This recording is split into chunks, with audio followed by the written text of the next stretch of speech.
Hello అండి. ఈరోజు ఇంకొక బ్యూటిఫుల్ హెయిర్ స్టైల్‌తో మీ ముందుకైతే వచ్చాను. ఫస్ట్ అయితే మిడిల్ పార్టిషన్ తీసుకోండి. ఇయర్ టు ఇయర్ సెక్షన్స్ తీసుకొని వెనకాల బ్యాక్ పఫ్ అయితే పెడుతున్నాను. పఫ్ ఏం పెట్టట్లేదండి. ఫ్లాట్‌గా ఒక బేస్ అయితే క్రియేట్ చేస్తున్నాను అంతే. ఈ విధంగా బేస్ క్రియేట్ చేసుకొని నేను బాబిన్స్‌తో సెక్యూర్ చేసుకున్న తర్వాత ఫ్రంట్ మనం ఇయర్ టు ఇయర్ సెక్షన్ ఏదైతే తీసుకున్నామో దాన్ని ఇలా చిన్న పాయల్లాగా తీసుకోండి. చిన్న చిన్న పార్టిషన్స్ లాగా.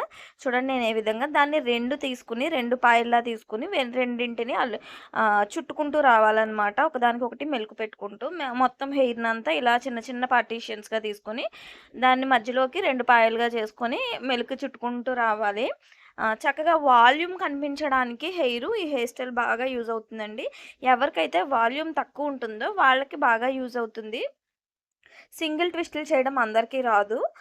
సో, ఇది ట్రై చేయొచ్చనమాట. సింగిల్ ట్విస్ట్ చేయడం సరిగ్గా రాని వాళ్ళెవరైనా ఉంటే ఈ విధంగా ట్రై చేస్తే మీకు ఖచ్చితంగా వాల్యూమ్ కనిపిస్తుంది. ప్లస్ వస్తుందనమాట.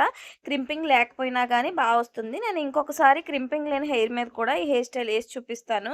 చాలామంది అడుగుతున్నారు, మీ డాల్‌కి క్రింపింగ్ చేసిన హెయిర్ కదా! లేని హెయిర్ మీద చూపించండని.